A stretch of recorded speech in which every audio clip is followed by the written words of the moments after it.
Welcome to the very first episode of The Profit Boss. I am really excited and slightly nervous to be sharing this new venture with everyone. I am going to start with talking about my journey and my story of how I got to where I am today.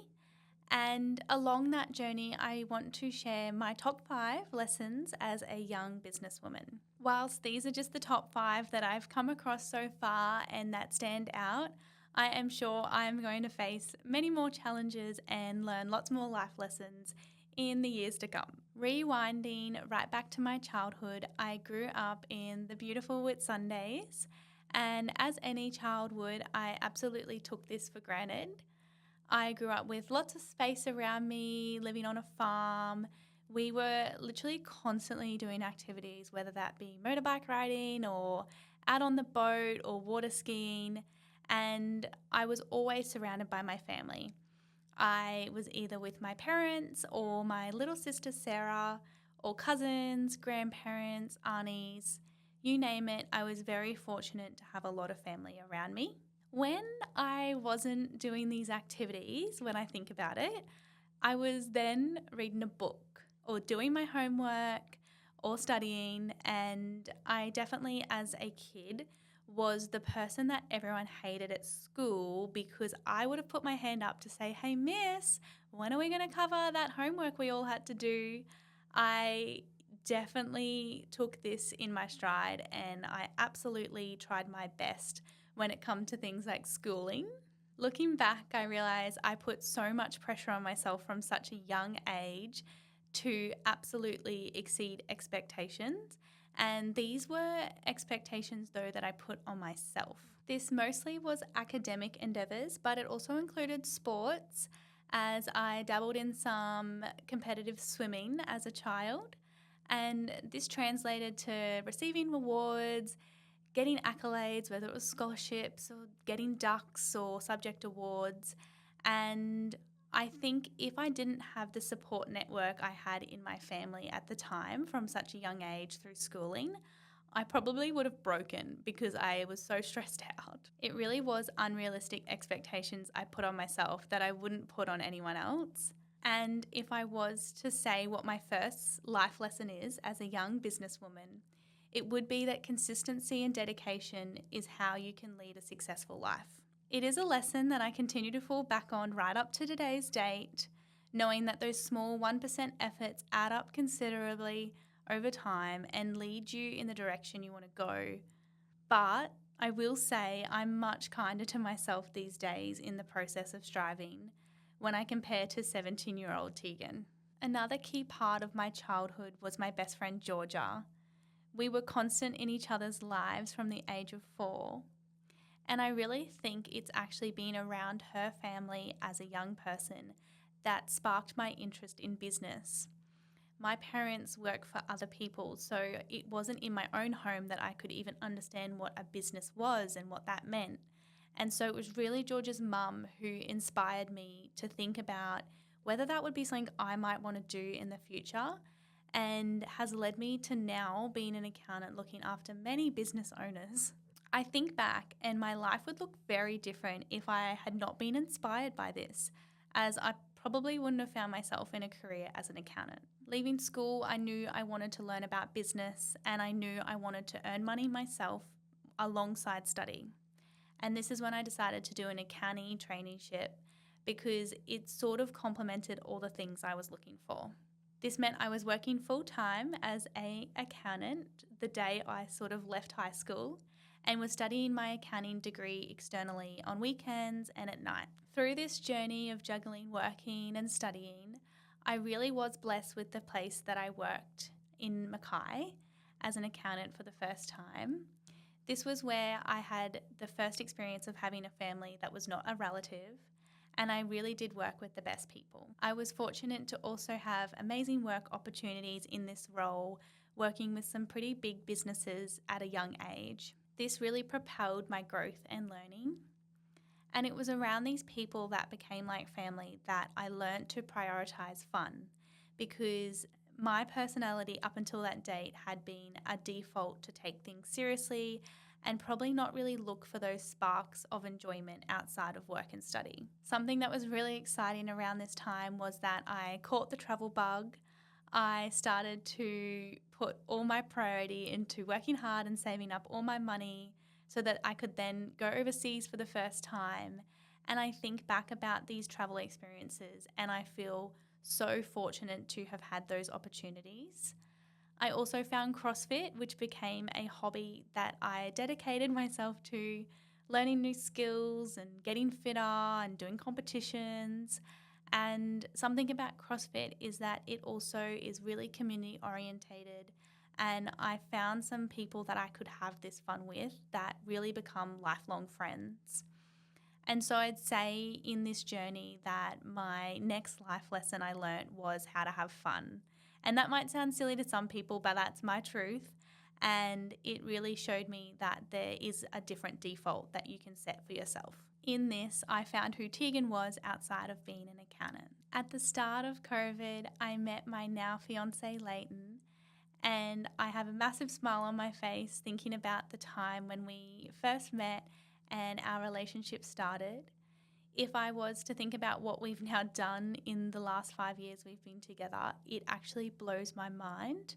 And really in those early days of our relationship, we were somewhat stuck. I know that's not a nice thing to say, but we couldn't leave Mackay. Like, our weekends were essentially at home through those lockdown times. And I really do think that's where we had the idea spark to move. And it was the Sunshine Coast that we decided that we were going to move to and create a life for ourselves, just us two. And it has been one of the best decisions we've ever made. Over the course of about a year, we saved up our money, we told our parents and we told our bosses, and we made this plan to move. And I don't think many people believed us because we sort of planned to do it in, X amount of months. Everyone was sort of like, really? You're actually going to do that? And we did. Initially, this move was one of the most challenging things I've ever experienced. Taking myself completely out of my comfort by leaving a job I had happily been at for 5.5 years in a small town where I knew basically everyone, moving away from that CrossFit community that I'd built, from friends, and probably most importantly, my family that I had been around as a constant in my entire life. Truthfully, it was my career that became something that I faced significant challenges with over a 2-year period. I fell into a repetitive cycle of self-doubt and I had no idea if I wanted to be an accountant anymore. This was fueled by being put down by new work colleagues and bosses, being told I was too young and too female to succeed, by being laughed at by colleagues because I was too passionate about helping clients. I was stuck in a corner processing data entry for days on end. I was told I shouldn't want kids anytime soon, and I wasn't allowed to talk to clients. I was spoken over and disregarded, and I was pushed to overcommit to unrealistic work hours. I remember constantly scrolling through Seek, listening to podcasts about businesses I could maybe open, or wondering what the hell I did wrong along the way.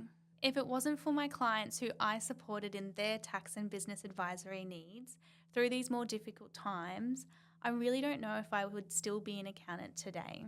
The fact that they trusted and supported me from my early career days kept me going because I wanted to be that trusted person for them. Going through these challenges, though, really did teach me my next life lesson, which is that growth is experienced through discomfort and facing these challenges. This growth for me looked like meeting new people, seeing new perspectives, and building confidence in my own drive and my own passion. It also taught me self-love and compassion for falling down and getting back up again. Internally, I think there was just a small part of me that did keep me going though, because I knew that there was something out there for me and I just had to stick to what I knew I loved. And at the end of the day, I love helping small business owners in the tax and business advisory world because I get to come along the journey of so many different people and really be that guiding light for them. And I think honestly that's what happened. That tiny part of me was right, and without sounding corny, everything fell into place. I finished my CPA, which meant 7.5 years of working full-time while studying was going to come to an end. And if I was to pick a life achievement that I'm most proud of so far, it is probably achieving that. We got our puppy Maple, and she's probably one of the most joyful parts of my life. Leighton proposed to me, and of course I said yes. It's hard to believe that we're getting married next year. And I met Brooke and Dale at CrossFit. They are the founders of Fenwick Collective, which is the incredible accounting firm that they've built, and I now work at as a senior advisor and accountant. Considering the challenges I faced once moving to the Sunshine Coast with my career, it really does feel like a dream come true to have landed in this job with them. And Leighton launched his own electrical company, servicing big businesses across the Sunshine Coast, like the airport and the Turf Club. And this is my number 4 life lesson. We really do have the power to create the life we want to. Taking responsibility of our own life, our actions, our goals, really does take away a ceiling of what we can create for ourselves. This all happened about 12 months ago to the date that I'm recording this episode, and it's probably been the best 12 months of my life so far. Of course, it hasn't been without its challenges, but working with Brooke and Dale at Fenwick Collective with our incredible team and also our clients has really taught me my next life lesson as a young businesswoman, and that is that the people you surround yourself matter the most. You've probably heard this phrase before. You are the average of the 5 people you surround yourself most with. And if this doesn't resonate with you, then I can say me too a few years ago. But now that I have found my people and I get to live my days with them, I really do think that this can make or break your mindset, your positivity, your success and fulfillment in life. In a way, I feel like I have been able to actually implement these top 5 life lessons as a businesswoman in these last 12 months. I've continued to be consistent and dedicated to building my skills as an advisor and accountant, as a leader, and I have been committed to working some pretty big hours. But along this way, I have had the most amount of fun, having a laugh with the team and with clients, weekends outside in nature and trips away, and also throwing myself into some fitness challenges. I recently ran my first half marathon, and whilst this might not be fun for some people, it is my type of fun. I've remained open-minded as I can through challenges, knowing that the growth and the next level is waiting on the other side. And I've continued to prove to myself that Leighton and I as a family can build the life that we'd like to on the Sunshine Coast together. But I think most importantly, I have done all this surrounded by people that make me better. Without a doubt, I'm going to have lots more life lessons to learn, both good and bad, but this is just what I have to share so far. And I hope in sharing this, there's been some things that provide insight to you if you're facing challenges or looking to make a change yourself. Anyways, I'm going to wrap it up there. This is The Profit Boss, a podcast all about business advisory, accounting. I'll have some incredible guests that come on to share their own journeys so we can take some insights from learning from them. An episode's going to drop every second Monday, so stay tuned and thank you so much for listening.